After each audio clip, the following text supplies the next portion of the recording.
Peace, y'all, and welcome into another tea time. You already know the vibes, divine destiny. What are you sipping on? I am sipping on the cleanest tea I probably ever be sipping on. It's literally my favorite thing. Just boiled water with raw ginger, raw turmeric, lemons, and a little bit of pepper because you gotta activate the turmeric. You know what I'm saying? And then honey. I took a sip while I was editing a different video before I got on here to record this one, and it's almost done. It is delicious. Anywho. Whatever it is that you need to vibe with me, grab your snack, grab your water, grab your blanket, grab your body, whatever it is, grab that thing, come kick it with me so we can dive into today's conversation, okay? It was on the threads, again, literally love it there. If you don't follow me, it's a little chaotic, it's okay.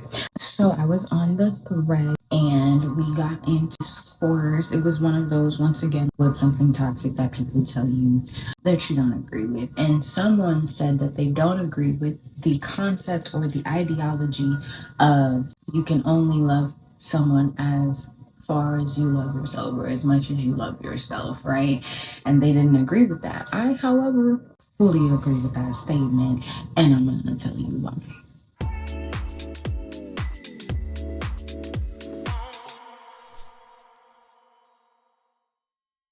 So the argument that this person had was you can have not had the best love or the best idea of love growing up and still have so much love to give and to pour into other people, which I completely agree. However, I feel as though that statement comes in as like you can only love someone as far as you loved yourself, because even if you have all of this love to give, it could come or be given over in excess because you don't necessarily know how to love someone or receive love fully, right? Because you haven't poured that love within yourself. So you're only going to receive from someone the level of love that you're willing and able to receive from yourself, while even though you can still give and overgive of yourself, especially in love.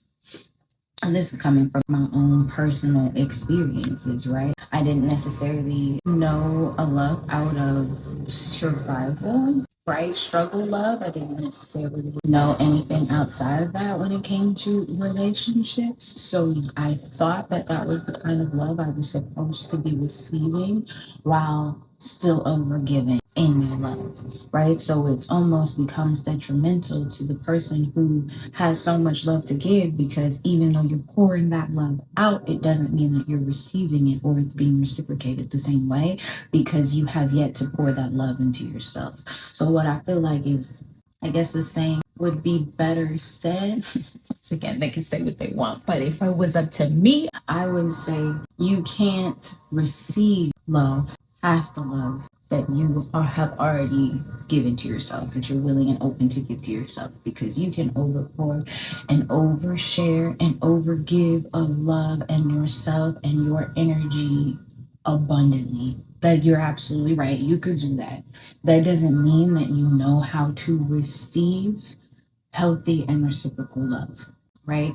I was receiving struggle love, bare minimum love, still a form of love, just a very low vibrational form of love. And that's what I was receiving, because that's where I had met myself, right? I was still in struggle love with myself. So that's the frequency and the vibration of love I was willing to receive or able to receive or open to be reciprocated. So I personally attracted a lot of non-committal people, because deep down in my heart, while I was aching for love, I was still non-committal because I had that abandonment wound, but it was covered up with my desire and my search for love. So that's not something that I was cognizant of.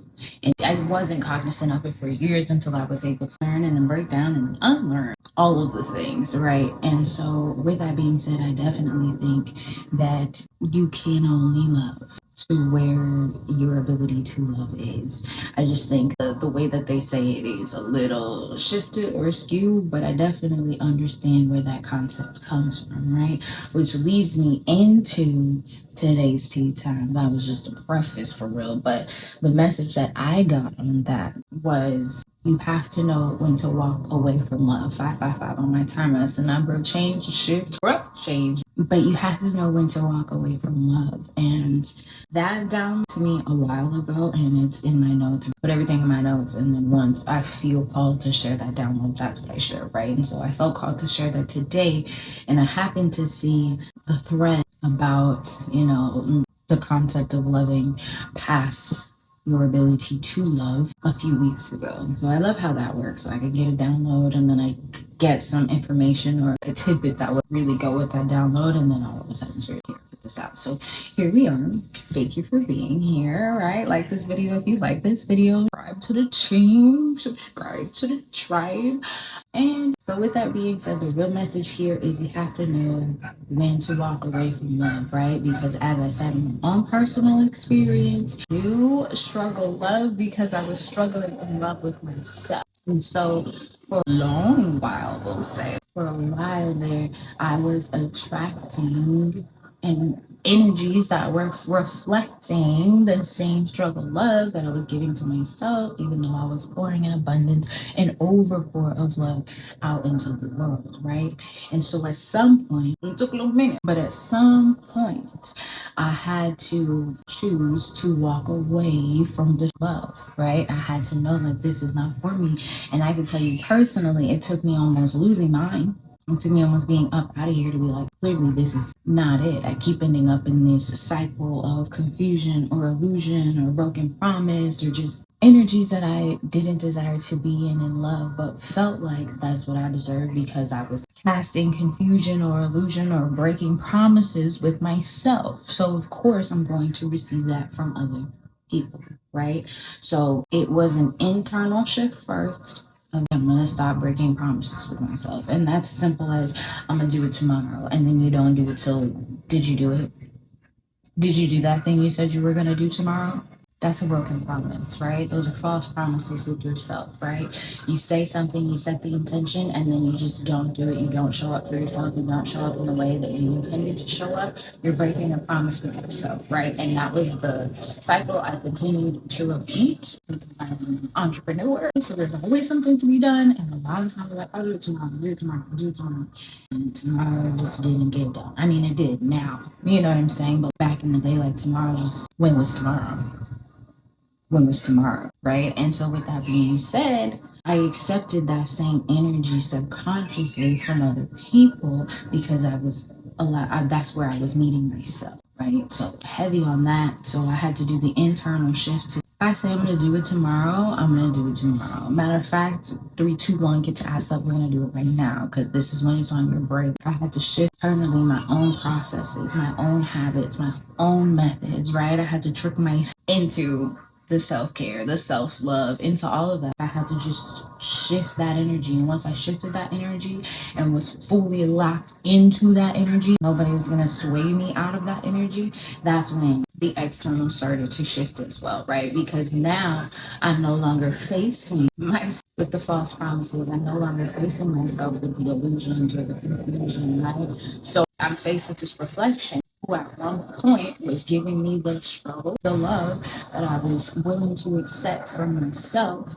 And now that I'm no longer accepting that kind of love for myself, I'm damn sure not going to accept it from an external, right? And so at that point, that's when you have to choose to walk away. And the thing is, a lot of people remain stuck in that cycle. A lot of people, they attach because of codependency or trauma bond, or attachments, whatever it might be. Whatever the situation is, a lot of people choose not to take that step to walk away from love when it is no longer the love that they deserve or desire because of whatever attachment that they have created with that person, with that energy, or even with that vibration of love entirely, right? To be honest with you, struggle love was something that I was being reflected not only in personal romantic relationships, but in family and friends, right? I was accepting people half-ass showing up for me because I was half-ass showing up for myself. And when I chose to fully step into, I'm going to show up for myself, as myself, within myself wholeheartedly, I was faced with the hard truth of there are so many people close to me, people I've known for my entire life, that now I just don't resonate on the frequency of their love. 11:44 on my timer. And I can't be mad at that because that's the frequency of love in which they are willing to love themselves. Not everyone has the overpour, overshare, overgive, which is why I understand that that statement is you can only love somebody as much as you love yourself. Because there are certain people who don't have the I'm going to overpour and I'm going to overgive and I'm going to overlove and overshare of myself, even though I'm willing to accept and receive half-ass love, because that's what I'm giving myself, right? There are other people out there who give half-ass love to themselves. They receive half-ass love from other people, and they give that same half-ass love to other people because they haven't met the fullness of love and wholeness, right? So there are different levels to this. Not everybody's on the I'm going to overpour love. Some people aren't giving love at all, right? So because that's where you've met yourself, that's what you're willing to accept and receive. So you got to learn how to meet yourself and love yourself, which is why that cliche, to love yourself first before you jump into relationships, but wholeheartedly. I completely understand and I completely agree. Being on this side of relationships, having learned what I've learned, you know what I mean? Having gone through the experiences that I have gone through, I would not have gone through those experiences had I learned to fully love in myself before I went on the search for love, right? But I didn't have the tools and the modalities to find that love within myself and cultivate that love within myself. So I felt like my only choice was to find that love externally. And it led me down a whole shop. We ain't got to get into it. That's a whole other video. Y'all see, if you've seen them, you know, right? So they led me down a whole rabbit hole of relationships and learning and all of that thing and unlearning and all of that. And it brought me to this space to be able to know and understand fully what it means when they say that you can only love someone as deeply as you love yourself wholeheartedly. And when you choose to do this inner work in yourself, there's going to come a point where you have to choose to step away from or remove yourself or create distance from people who you loved deeply before at some point in your life. And I just feel like I'm being called to make this video to tell you don't feel guilty about it. It doesn't mean that you don't love those people anymore or you love them less or they love you less. It's just you are vibrating on a higher frequency of love than they are able to give or even understand because they haven't met themselves with that frequency of love yet. It's not something to take personal, even though it is easy to take personal because these are usually families and friendships. Spirit. All right, so I was taking a shower before this tea time. I did a reading, and while I was in the shower, I was getting "Big Girls Don't Cry" by Fergie. And I'm gonna just say go sing that song because I was singing it in the shower, honey. So maybe listening to that song is significant, but the parts that really resonated with me were, she's like a little schoolmate in the schoolyard. We'll play Jackson, no cars. I'll be your best friend and you'll be my Valentine. So this is giving puppy love, elementary school, people and energies that you grew up with that your inner child loved at some point, right? And then your inner child grew, or you begin to grow and pour a different kind of love, a different vibration of love on the inner child, and that inner child now resonates differently with a different kind of love. So they don't feel that same connection that they felt, your inner child being they, right? Your inner child doesn't feel that same connection that felt with that person or that energy because it now understands and receives and accepts a different level of love within itself, which is you, right? You now accept and receive a different level of love within yourself. So don't feel guilty or feel like, what is that called? When you survivor's guilt, you know what I mean? I feel like this is like spiritual survivor's guilt. When you elevate into a place of self-love that you're now able to reflect on these things so much so that you don't necessarily resonate with those energies or people that had you in struggle love, for example, right? In traumatic bonds of love, right? You don't resonate with those things anymore. It's easy to get survivor's guilt because you've elevated out of that energy and frequency. And so you're just saying, don't feel guilty for that. Don't feel guilty for loving you in the way that you need and deserve and desire. And know that in making space or releasing these energies, you are attracting and literally just that, making space for the energies to move towards you that are on that same frequency and vibration of love. So it's important to know when to walk away from love, because it could be a detriment to hold on to those lower vibrational frequencies of love that don't serve you, but also because you're making space for the ones that do, the ones that are in full resonance and alignment with the love that you have for yourself at this moment. And it is reflected through the people and the energies that we meet, that we encounter, that we work with. So just trust. At any point, especially right now, you're seeing this video, I'm sure that it is relevant for you right now. If you're being called to step away from or create distance, cut ties with completely an energy that you have loved or love with, or you have some kind of loving bond with, if it's just not resonating with your soul, it's because your soul, your inner child, your light is now resonating on a different frequency of love. And that is okay. So meet that with grace, meet that with understanding. That has been the message. If you like this video, like this video, share it with somebody who needs to hear it. Don't forget to subscribe, okay? Join the team, join the tribe. And if you need anything from me, it's in the description box below. Until next time, stay the vibe.